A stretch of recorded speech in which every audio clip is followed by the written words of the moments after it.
Somebody give him praise. Give it to the bright and the morning star. To the God that measures the waters in the hollows of his hand. To the one that he is and is coming. The ancient of days. The bright and the morning star. The God in whom there is no variableness. Neither shadow of turning.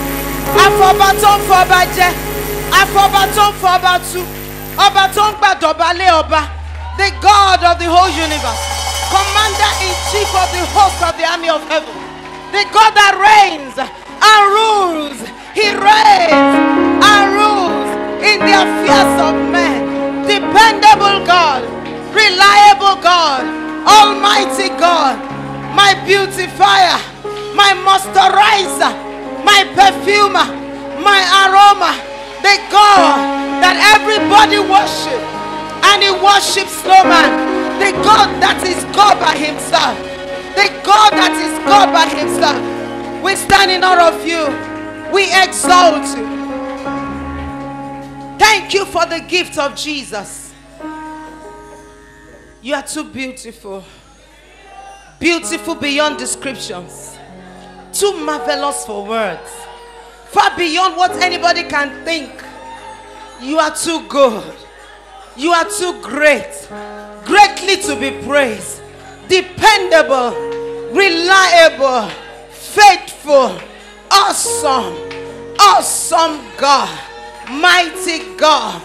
The friend of Israel. The fear of Isaac. Governor among the nations. Eternity that swallows eternity. Father, we honor you this morning. Thank you. In Jesus' name we have given thanks and praise to him. Please be seated. I'm sure you know that in this environment there's so much to be done. Last week, Wednesday, I was asking myself, I said we had a tsunami in this place. Tsunami of rain. That almost made some of our cars not to move. So I want to encourage you this morning. Get a very good building offering ready. If you look at this environment, God has given it to us. But we need to make it beautiful. So I want you to get a very good offering ready for our building. So that God will turn to us and build for us. I don't know whether you understand what I'm saying. That offering this morning is just leaving your hand, but it's not leaving your life. It's traveling to your future to wait for you.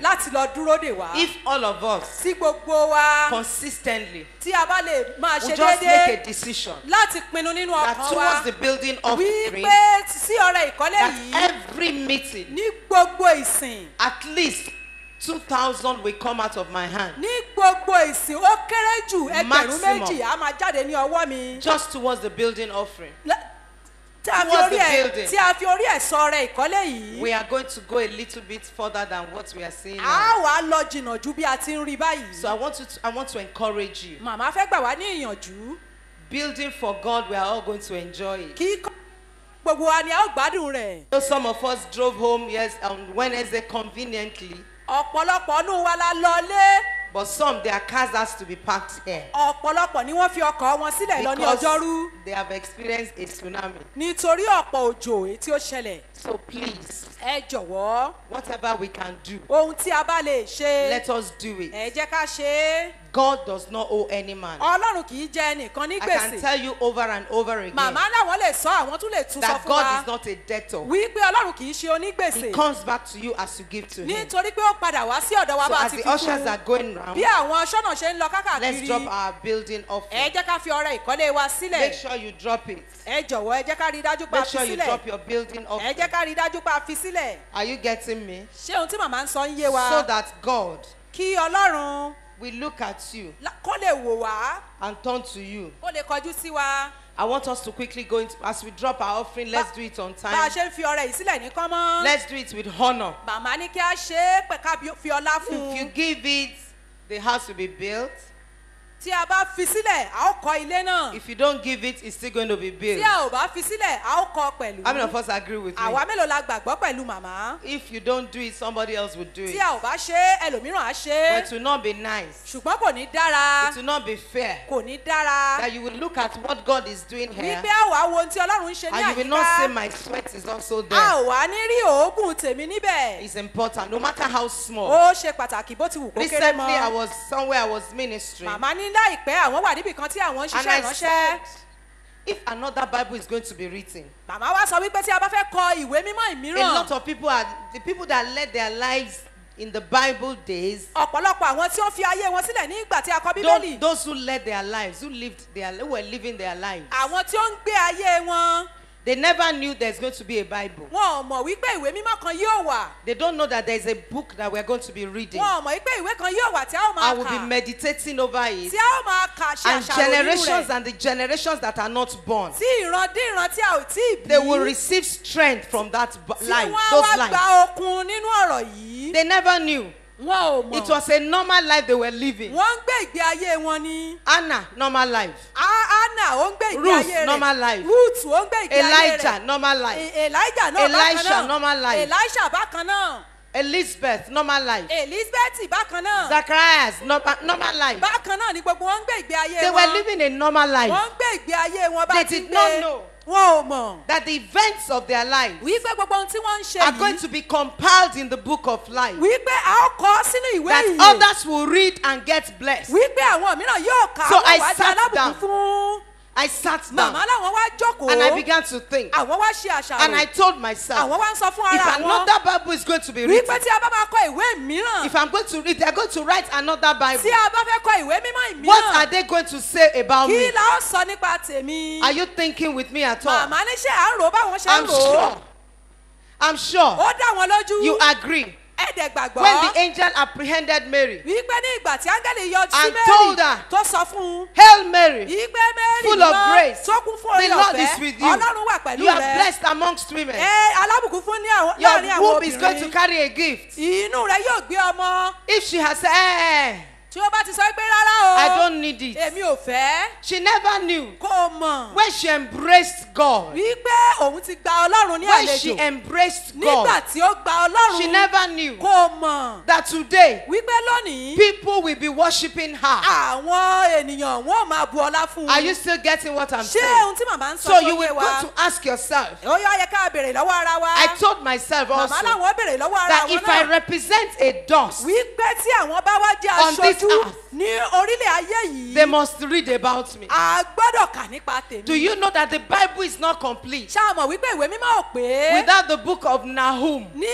tí ò bá sí ìwé Nahum níbẹ̀. Do you know the Bible is not complete Ṣá mọ̀ wípé ìwé mímọ́ ò without the pé. book of Jude? Tí ò bá sí ìwé These are Júùdù. one chapters in the Bible. Ẹsẹ̀ kọ̀ọ̀kan nínú Bíbélì And ni those àwọn people ìwé were yìí. living normally. Àwọn ènìyàn yìí wá ń gbé ìgbé ayé So I tiwọn want bí you ó to ti tọ́. ask yourself, Àwọn á fẹ́ béèrè lọ́wọ́ ara wa. wherever you find yourself, Wípé níbi tí a bá ti bá ara you are wa. not there by accident. A ò sí níbẹ̀ nípa You are not there pàjáwìrì. by coincidence. A ò sí níbẹ̀ nípa Heaven àṣìṣe. ordained it and predestinated it. Ọ̀run ti kọ́ ni wípé a That you gbọ́dọ̀ are wà going to níbẹ̀. play that particular script. Wípé a gbọ́dọ̀ wà ní ibi tí a wà yẹn. That you have to play a particular script Wípé a gbọ́dọ̀ ṣe or act a particular movie a gbọ́dọ̀ ṣe eré èyí tí a ti kọ èyí tí a ń that ṣe God lọ́wọ́. has written about Èyí you. tí Ọlọ́run ti kọ nípa Hear wa. me this morning. Màmá ní kí a gbọ́ àwọn ní We are òwúrọ̀ all yìí. living scripts. Gbogbo wa la ṣe aṣojú kan. I said we are living scripts. Gbogbo wa la wà láàyè ṣùgbọ́n tí a ń ṣe aṣojú. That is not interpretation. We are all living A life that has been scripted, that has been written. Ìgbé ayé tí a ti kọ sílẹ̀ ó ní gbogbo wa ń gbé. Whatever you are going through, Ohun gbogbo tí a bá ń là wherever you find yourself, gbogbo ibi tí a bá ti bára you are a wa. living script. Màmá ní ìgbé ayé àkọsílẹ̀ ni à ń It's either gbé. they read you Yálà kí wọ́n kà wá. positively Kí wọ́n kà wá bí ó ti or dáa. negatively. Tàbí bó ti dáa. Let's quickly get into the Màmá ní ní scriptures. kọ́kọ́ ká lọ ní ìwé mímọ́. James chapter 4. Nínú ìwé James orí Verse ìkẹrin 7. ẹsẹ̀ ìkeje. I love that scripture Màmá ní àwọn fẹ́ràn ẹsẹ̀ yìí. because I know Nítorí pé àwọn mọ̀. many of us are here this morning Ọ̀pọ̀lọpọ̀ wá wà níbí ní àárọ̀ yìí. because we want to challenge the challenger, Nítorí pé a fẹ́ pe ìpèníjà because we ní. want to pray, A fẹ́ gbàdúrà. because we are saying it's enough, Nítorí pé a fẹ́ sọ wípé ó ti tó. because we are tired, Nítorí pé ó ti sú we wa. are discontented, Nítorí pé ó sú wa. we are not comfortable again Inú wa ò dùn mọ́. with where we found Níbi ourselves. tí a bá ara wa. You are fed up. Ó ti sú wa. The Bible says Bíbélì sọ wípé in James chapter 7, nínú ìwé tí màmá chapter kà 4, yìí ẹsẹ̀ kẹrin verse 7. orí kẹrin ẹsẹ̀ ìkeje. James chapter 4, verse 7. James orí kẹrin ẹsẹ̀ ìkeje. Somebody help me to read. Màmá ní kí ẹnìkan kí ó kà fún wa ní kọ́kọ́. Read it conveniently. Wọ́n ní kí á kà á. I wish I had other versions of the scriptures. Now, hear me. He said, submit yourself therefore unto God. Resist the devil. That's a very strong instruction. A lot of us, we want to fight the devil. Ọ̀pọ̀lọpọ̀ wa ni a fẹ́ bá èṣù jà. We want to resist the devil. A fẹ́ kojú èṣù. But we cut off that scripture. Ṣùgbọ́n a fi ẹsẹ̀ Bíbélì yìí sílẹ̀. God said in his word, Ọlọ́run sọ nínú he ọ̀rọ̀ said, rẹ̀. submit yourself to God. Wọ́n ní kí a rẹ ara wa sílẹ̀ fún Ọlọ́run. Submit yourself to God. Kí a rẹ ara wa sílẹ̀ fún Ọlọ́run. The word submission, Ọ̀rọ̀ tí màmá ń sọ ìrẹ̀sílẹ̀ yìí. the word submission Ọ̀rọ̀ tí a sọ ìrẹ̀sílẹ̀ is a yìí. very strong word. Ọ̀rọ̀ tí ó lágbára ni. Actually, the church has so much preaching to women. Àwọn ìjọ wọn ọ̀pọ̀lọpọ̀ àwọn obìnrin ni wọ́n máa fi ń wàásù fún. And they are some women are so angry. Àwọn obìnrin mìíràn tiẹ̀ ti bínú. And they are becoming rebellious. Wọ́n tiẹ̀ ti wọ́n ń dìtẹ̀. But the word submission Ọ̀rọ̀ ìrẹ́ra ẹni sílẹ̀ is yìí. not a negative word. Kì í ṣe ọ̀rọ̀ tí kò dára. It's a word of grace. Ọ̀rọ̀ orí ọ̀fẹ́ ni. It's a word of honor. Ọ̀rọ̀ The Bible says, Bíbélì sọ wípé submit yourself to God. kí á rẹ ara wa sílẹ̀ fún Ọlọ́run. When you are talking about submitting yourself to God, Màmá ní tí a bá ń sọ̀rọ̀ nípa ìrẹ̀sílẹ̀. I wish I could read other versions. Who Màmá has ní a pé message tí translation? a bá ní ẹlòmíràn tí ó ní àkọsílẹ̀ mìíràn yàtọ̀ sí Who èyí has tí a wọ́n kà message yìí. translation? Or New International Version? Àkọsílẹ̀ mìíràn tí ó yàtọ̀ sí èyí tí màmá tí Apart wọ́n from kà the yìí. King James Version. Look for it and read. Yes. That is the same, submit yourself then to God. Yes, who is seeing another version? Another version. That is not saying that. Yes, what did he say? Thank you. He says, so let God work his will in you. Now, you notice that other versions, they could not change that statement. A rí wípé àwọn àkọsílẹ̀ mìíràn wọn ò All lè the yí ọ̀rọ̀ versions yìí could padà. not put God out of the picture. Wọn ò lè yọ Ọlọ́run kúrò nínú àwòrán yìí. What did he say? Kí ló sọ? You said what? When you submit, when you let God have his way in your life, Nígbà tí a bá jẹ́ kí Ọlọ́run kí ó ní you ọ̀nà rẹ̀ can nínú ayé yell wa. a loud noise. A wá lè gbọ́ ohùn tí ó lágbára. Hey, you understand? A lè Oh, gbọ́ àwọn ohùn báyìí. you can scream to A the lè devil, pariwo mọ́ èṣù. and the devil will surely obey. Èṣù yóò sì wá wárìrì. Because hear me, Màmá ní ká gbọ́ this àwọn morning ní àárọ̀ I yìí. was just thinking, Àwọn wá ń rò ó. and I was thinking about submission. Please sit down. Àwọn wá ń ṣe àṣàrò lórí ìrẹ́ra ẹni sílẹ̀ yìí. Normally, when I'm going to church, Màmá ní tí àwọn bá ń bọ̀ wá sí ilé ìsìn. my girl gbogbo helped me ìgbà. to put my things together. Ọmọ á bá wọn kó ẹrù àwọn papọ̀. I'm talking about the girl, my daughter that stays with me. Ọmọ wọn tí ó ń gbé lọ́dọ̀ màmá ni She wọ́n ń sọ helped me to nípa pack rẹ̀. the things I want to A kó wear. gbogbo àwọn nǹkan tí màmá fẹ́ So wọ̀. naturally, she has packed it, Ó ti kó gbogbo ẹ̀. everything. Gbogbo ohun tí ó yẹ kó But kó. when I was going to dress up, Ṣùgbọ́n nígbà tí màmá fẹ́ wá I múra. changed it. Màmá wá yí padà. And the Holy Spirit said to me, Ẹ̀mí mi wá bá màmá imagine sọ̀rọ̀. if she gets angry Tí ó bá tiẹ̀ wá jẹ́ wípé that arábìnrin tí because she màmá has sọ put yóò something on bínú. ground Ṣùgbọ́n nítorí pé ó ti kó and I àwọn nǹkan decide to sílẹ̀. change it, Màmá wá tún kó ìmíì. that is rebellion. When you are talking about submission, Màmá ní tí a bá ń sọ̀rọ̀ you nípa are ìtẹríba. responding to the person that is your Lord without any form of reaction. à ń gbọ́ràn sí ẹni tí ó ń ṣe Ọlọ́run wa tí ò sì sí kò sí àtakò kankan.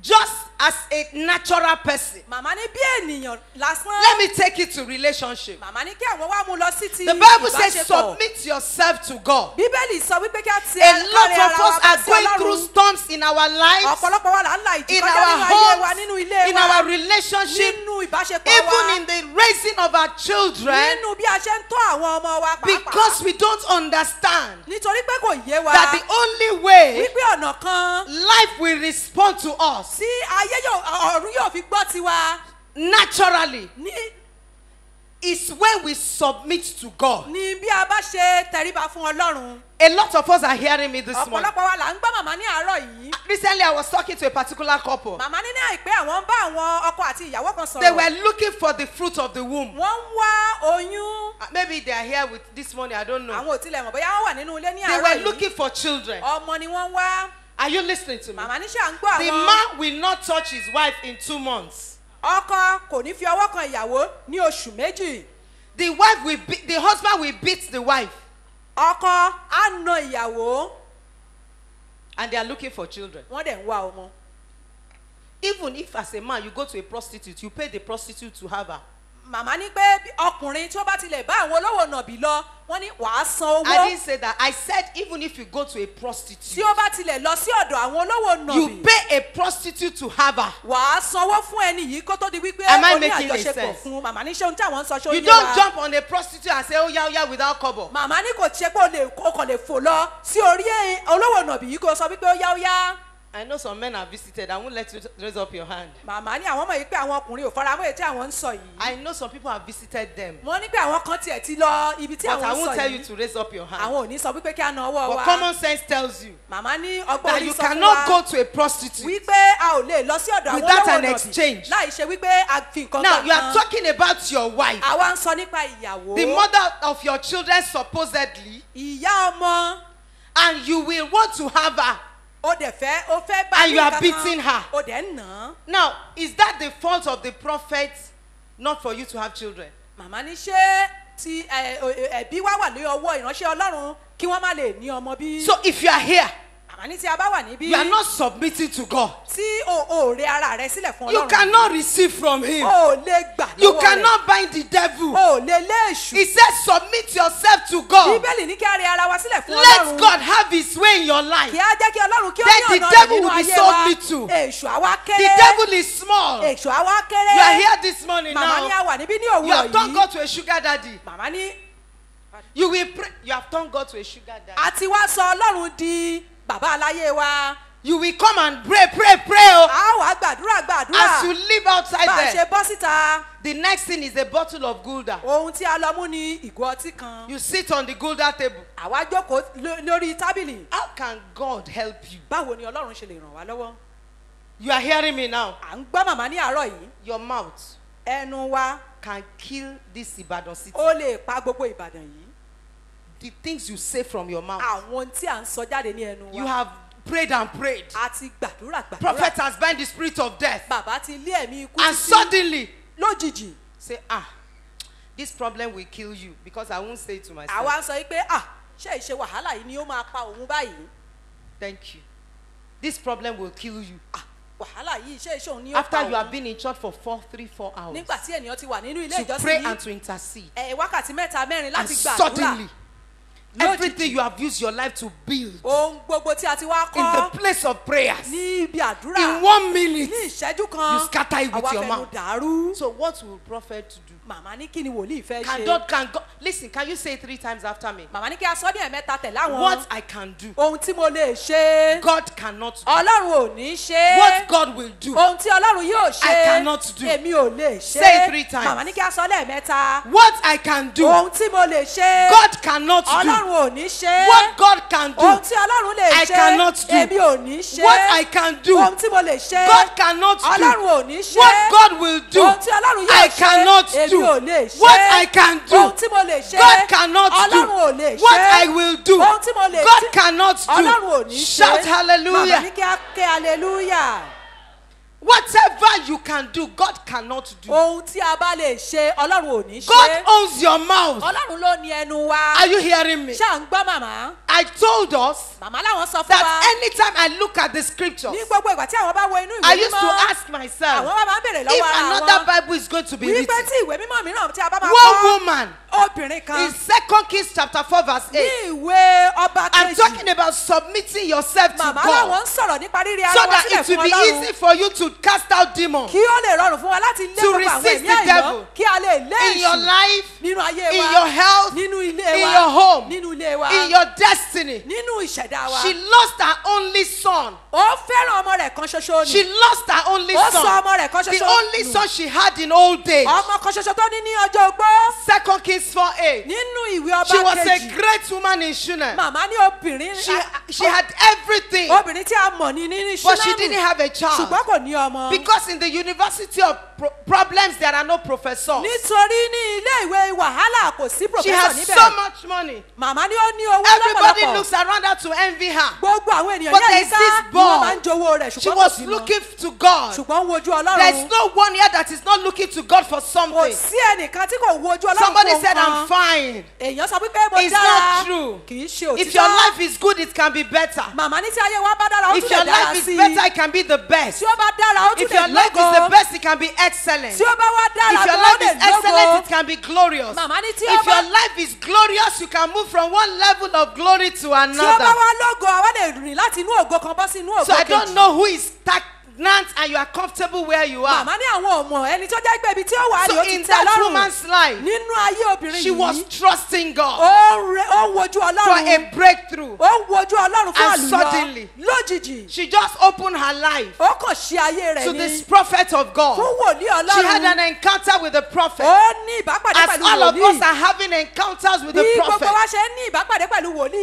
And the lónìí prophet, and she was such a blessing. ó wá jẹ́ alábùkún Great fún woman in Shunem. obìnrin Got a house for the prophet. ó wá gba ilé Made the prophet comfortable. fún wòlíì And the prophet said to Gehazi, wòlíì wá sọ fún Gèhásì one of his servants, sọ fún ọmọ ẹ̀yìn he ọmọ told one rẹ̀ of his servants, kan ọmọ ẹ̀yìn rẹ̀ he said, kan go and look around. What does this woman want? ó ní pé wò láyìíká kí I lóbìnrin have the fẹ́ power in my prophetic office. mo ní agbára nínú ilé give iṣẹ́ this woman ìránṣẹ́ wòlíì whatever tí mo she wà wants. láti fún obìnrin yìí ní ohun Give tí ó her the fẹ́ breakthrough she láti desires. fún ní àlùyọ tí ó And fẹ́ Gehazi was everywhere looking. Gèhásì wá wò kákàkiri Check all the albums. ó wá ń wo gbogbo Because the man is old, he has gray hair. nítorí obìnrin náà ti dàgbà The ó wife ní is irun old. funfun ọkùnrin náà ó Was ti dàgbà checking everywhere. Gèhásì wá wò That even kákàkiri if this woman and her husband have had children, Sí, probably they are married and they are gone. tí obìnrin yìí àti ọkọ rẹ̀ bá ti wá ní àwọn And she ọmọ checked bóyá àwọn ọmọ everywhere. rẹ̀ ti wá ní ọkọ tí wọ́n ti Looked at the lọ album. ó wá wò kákàkiri And she àwọn never saw a àwòrán picture of a kò child, wá rí àwòrán ọmọ neither kan a child getting married. tàbí èyí tí ó tiẹ̀ ń And he ṣègbéyàwó went back to the prophet ó wá padà lọ bá and wòlíì told the prophet. ó wá sọ fún He wòlíì said this woman wípé obìnrin did yìí not have a kò child. ní ọmọ Did not have a kò child. ní ọmọ And the Bible says, bíbélì wá sọ pé I'm reading 2 Kings 4:8. màmá làwọn kà nínú ìwé And the ọba Bible kejì says orí he quickly ìkẹjọ called the bíbélì woman. sọ wípé ó pe obìnrin He yìí called the Shunammite ó woman. pe obìnrin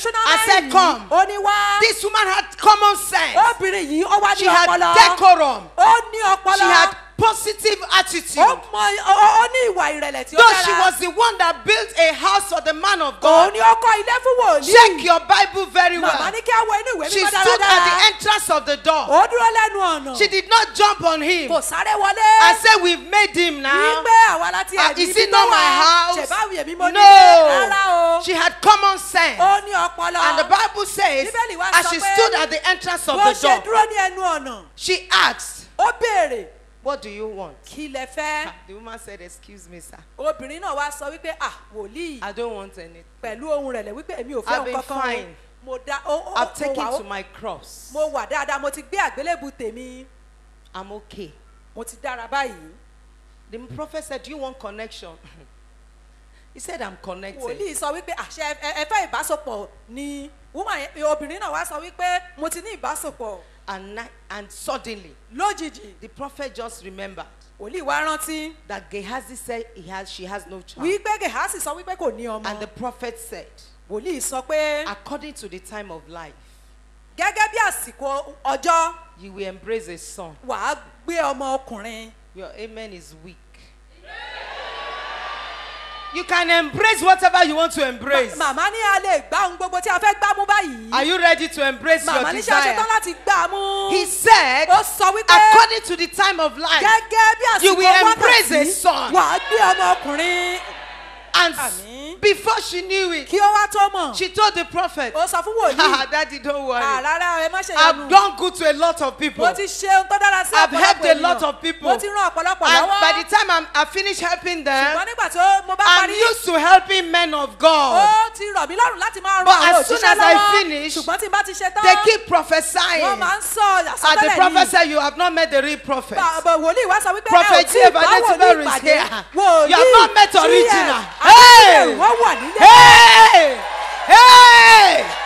I said you have not met original. Màmá ní ò tí ì bá ojúlówó And the pàdé. Bible says, Bíbélì sọ pé according to the time of life, ní gẹ́gẹ́ bí àsìkò according wákàtí. to the word of the prophet, Gẹ́gẹ́ bí ọ̀rọ̀ wòlíì. I don't know who I'm sent to Màmá this ní àwọn morning. òmẹ́ni tí And Ọlọ́run your rán wọn amen sí. will thunder. Wí tí àmì As a rẹ̀ man yóò of ní God agbára. mounts on this pulpit, Yọ ìránṣẹ́- whatever he says to your life, it shall come to pass. Gbogbo tí wọ́n bá sọ sí ayé wa ni yóò wá sí ìmúṣẹ. Àmín. And the Bible says, Bíbélì sọ pé before she knew it, kí ó tó mọ̀. she got pregnant. Ó lóyún. I'm talking about submitting yourself to Màmá God. ń sọ nípa So that you rírẹ can ara wa resist sílẹ̀ the fún devil. Ọlọ́run kí a lè Before she knew it, kí ó tó mọ̀. first month, Ní oṣù kìíní, second month, ní oṣù kejì, 9 months, ní oṣù kẹsàn-án, she gave birth. ó bímọ. Even though she has gotten to menopause and her husband has gotten to Bó menopause. ti wù wípé wọ́n ti ní ìdádúró nípa ti But she embraced the son. ìbímọ. And the ṣùgbọ́n boy ó gbé began ọmọ. to grow. Ó gbé The ọmọkùnrin boy yìí. began to Ọkùnrin yìí develop. wá ń dàgbà.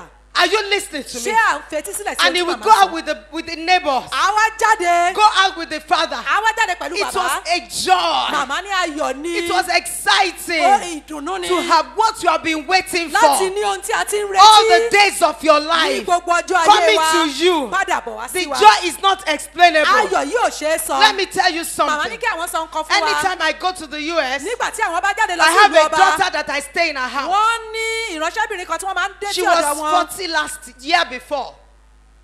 She was 40 years Wọ́n- year before. Wọ́n pé ọmọ ogójì ọdún 2 years ago. ní ọdún méjì sẹ́yìn. And